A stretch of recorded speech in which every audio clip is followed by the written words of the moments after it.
All right, so today let's really dive into something telling. The idea of a shared universe for some of horror's most iconic slasher villains. I mean, we've got some really interesting theories and analyses that suggest these terrifying figures might be connected by something far more sinister than we initially thought. Yeah, there's this fascinating theory that a central supernatural force, maybe even like an ancient malevolent cult, could be orchestrating these seemingly random killing sprees. It really adds a whole new dimension of horror to it, weaving this complex tapestry of interconnected evil. So we're not just talking about like random acts of violence here. We're talking about Michael Myers, Freddy Krueger, Chucky, Pinhead. I mean, the whole gang potentially sharing the same horrifying origin story. Precisely. And this shared origin, potentially rooted in a supernatural force or cult, could explain some of the more perplexing aspects of these characters. Take Michael Myers, for example.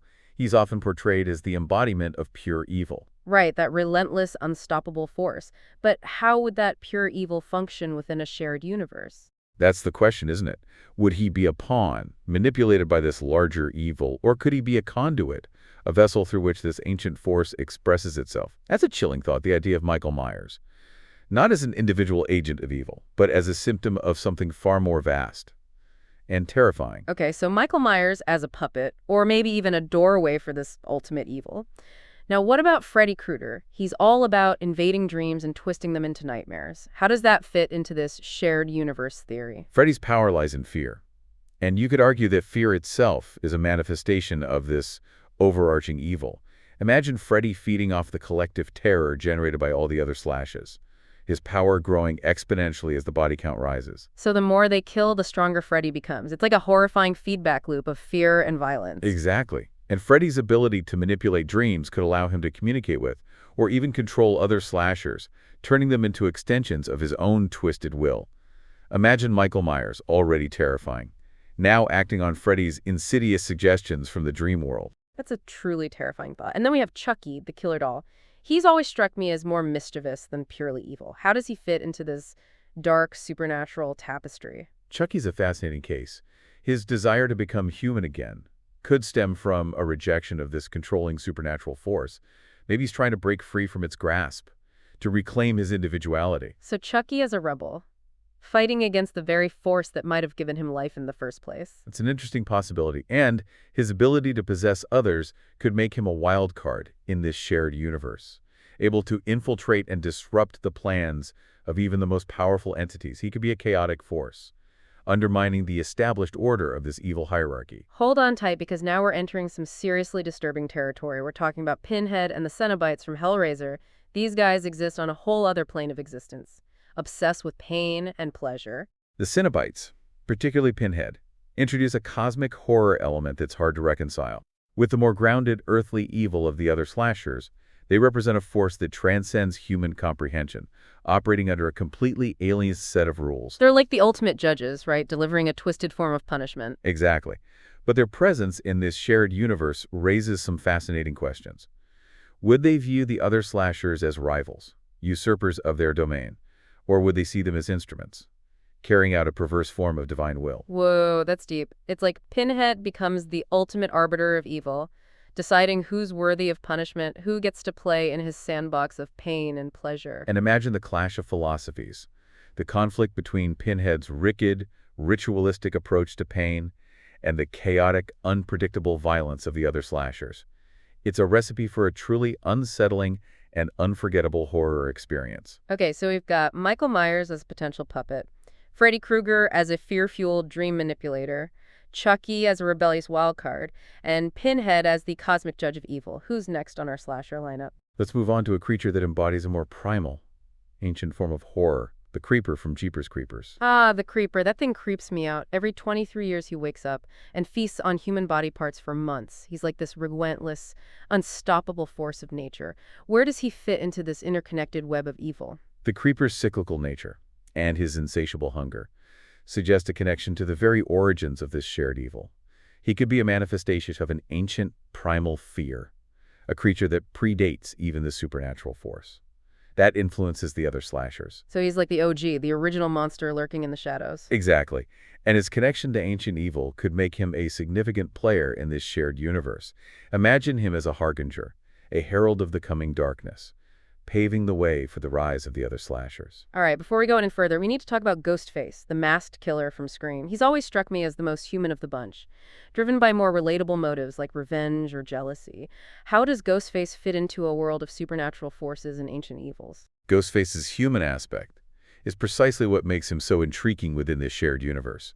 Imagine the Ghostface killers not simply as individuals seeking revenge, but as unwitting pawns manipulated by the larger evil. Their desire for vengeance could be exploited, twisted and amplified by the supernatural force, turning them into even more effective instruments of terror. So it's like the evil force is using their very human desires, their anger and pain, as fuel for its own sinister agenda. Precisely. And the fact that anyone can be Ghostface adds another layer of complexity to this shared universe. It suggests that this evil can infiltrate and corrupt even seemingly ordinary individuals, turning them into instruments of its will. Okay, so the evil is spreading, infecting people like a virus. Now we've saved the strangest for last. The tall man from Phantasm. He's a whole different breed of terrifying, bending reality, commanding an army of creaky little Jawa-like creatures. I mean, what even is he? The tall man is perhaps the most enigmatic figure in this potential shared universe. His reality-bending powers and mastery of death suggest a level of power that surpasses even the other slashers. He could be a puppet master, orchestrating events from behind the scenes, using the other killers as pawns in his own cosmic game. It's like he's playing 4D chess while everyone else is stuck in checkers, using the other slashers to achieve some grand, horrifying design. Exactly. His motives remain shrouded in mystery, but his presence in this shared universe could elevate the stakes to a whole new level. Imagine the other slashers not simply battling each other, but caught in a cosmic struggle between forces they can barely comprehend. Okay, so we've got our lineup of iconic horror villains, each with their own unique brand of terror, all potentially connected by this overarching evil. What kind of havoc could this unleash in a shared universe? Well, our source material hints at some truly wild possibilities. Imagine a multiverse convergence, where all these killers are suddenly thrust into the same reality, or perhaps a cosmic event, a tear in the fabric of reality that unleashes this ancient evil upon the world, empowering the slashers and setting them on a collision course. Oh man, that's getting me pumped. A horror movie matchup of epic proportions. But before we get too carried away with visions of slashers battling it out for supremacy, our source material takes an interesting detour into a different kind of horror, the film Duel. Yes, Duel, it's a fascinating choice, and it actually ties in quite well with the themes we've been discussing. While Duel doesn't feature masked killers or supernatural entities, it taps into a primal fear that's just as potent. The fear of the unknown, the relentless pursuit, the feeling of being hunted. Right, it's that feeling of being completely out of control, at the mercy of a force you can't understand or escape. It's almost like a slasher villain on wheels. Exactly. And Duel, despite its more grounded, realistic setting, manages to create a sense of dread and tension that rivals even the most terrifying slasher films. It's a testament to the power of primal fear and the unsettling feeling of vulnerability we can all experience when confronted by an unknown and relentless aggressor. All right, so let's shift gears a little bit and talk about Duel. For those who haven't seen it, it's this incredibly suspenseful film from the early 70s about a regular guy, David Mann, driving across the desert. And he ends up being terrorized by this massive, rusty tanker truck. The thing is, you never actually see the driver, so it's this faceless, relentless force of metal that just seems to have it out for him. Yeah, and I remember reading about how Spielberg, who directed it, used really specific camera angles and sound design to make the truck seem almost monstrous, like a creature itself. Exactly. That's where the film gets really clever. It takes something so ordinary, a truck, and turns it into this symbol of primal fear. And the lack of a visible driver really adds to that, because it could be anyone behind the wheel. Right, it's like that fear of the unknown that we were talking about with the slashers. But in a more realistic setting, anyone who's ever been on like a lonely highway at night can relate to that sense of vulnerability. Absolutely, and that's one of the things that makes Duel so effective. It taps into a very real and relatable anxiety. You don't need supernatural monsters or masked killers to feel genuinely threatened. Just the possibility of another human being, driven by rage or malice, can be terrifying enough. Oh yeah, for sure. The source material talks about this one scene where a man stops at a diner and thinks he's finally lost the truck. But then as he's pulling back onto the highway, it just emerges from the dust cloud behind him. Oh, I know that scene. The way Spielberg builds tension in that scene is masterful. You get this false sense of security, this brief moment of relief, and then bam, the truck is back. And the chase is on again. It's like this recurring nightmare that you just can't escape. Right, and the source also mentions how duel has been interpreted as a metaphor for the darker side of human nature, particularly road rage. Yes, there's definitely a connection there. Road rage is basically a primal instinct unleashed, right? It's that feeling of frustration and aggression magnified by the anonymity and isolation of being in a car. It's almost like the car becomes an extension of ourselves, and the road becomes this battleground where we can act out our worst impulses with consequence. Exactly. And Duel takes that concept to its extreme, showing us the potential consequences of unchecked road rage. The truck becomes this symbol of uncontrolled aggression, a force that's both terrifying and strangely alluring. I can see that. It's like there's a part of us that's fascinated by that kind of reckless, destructive power. Maybe it's because it taps into something primal, something we've been taught to suppress in civilized society. Right. And Duel allows us to experience that primal fear and fascination. In a safe, controlled environment, we can vicariously experience the thrill of the chase, the adrenaline rush of danger, without actually putting ourselves at risk. It's like a controlled experiment in fear and aggression. I like that, a controlled experiment.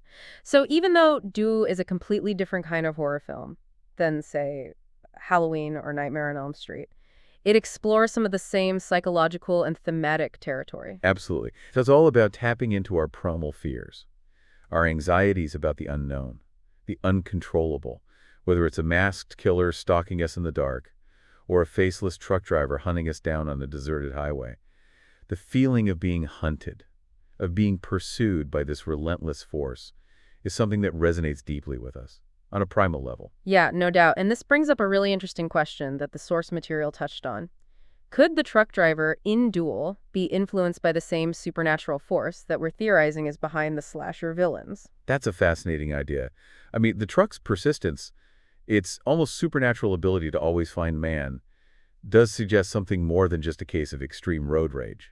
Right. It's like the truck is being driven by something ancient and malevolent, something that feeds on fear and chaos. Exactly, and that connection could add a whole new layer of meaning to Duel. It wouldn't just be a thriller about road rage.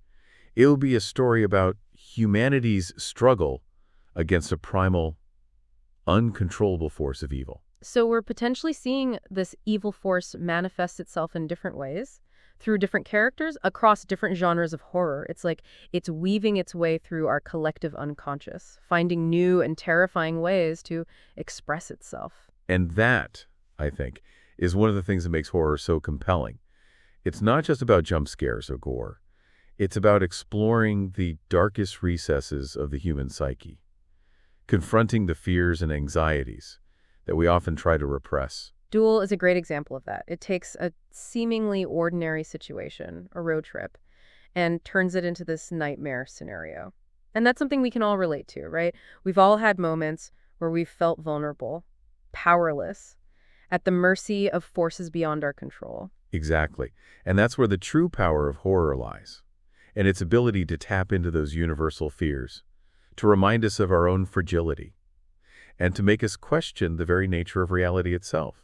Okay, I think we've covered a lot of ground here. We've explored this theory of a shared supernatural force, connecting some of horror's most iconic slashers, and we've delved into the psychological and thematic depths of Duel, examining its connection to road rage and our own primal fears. We've seen how horror can manifest itself in different ways, from the supernatural to the seemingly mundane, and how it can tap into our deepest anxieties and make us question the very nature of good and evil. So where does all this leave us? What can we take away from this exploration of slashers and road rage and the darker side of human nature? Well, I think it reminds us that horror can be a really powerful tool for exploring our own anxieties and fears.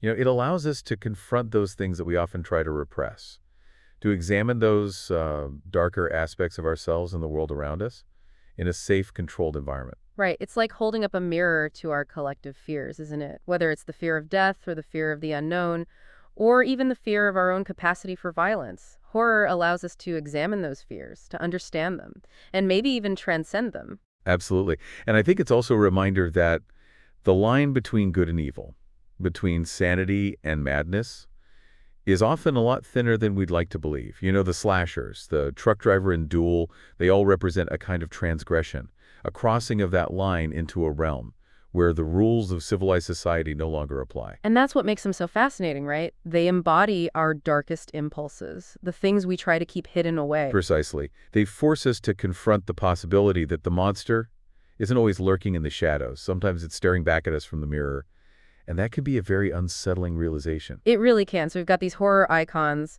potentially connected by this shared evil. And then we have Duel, which explores that primal fear in a more grounded way. Is there any way to connect those two threads even further?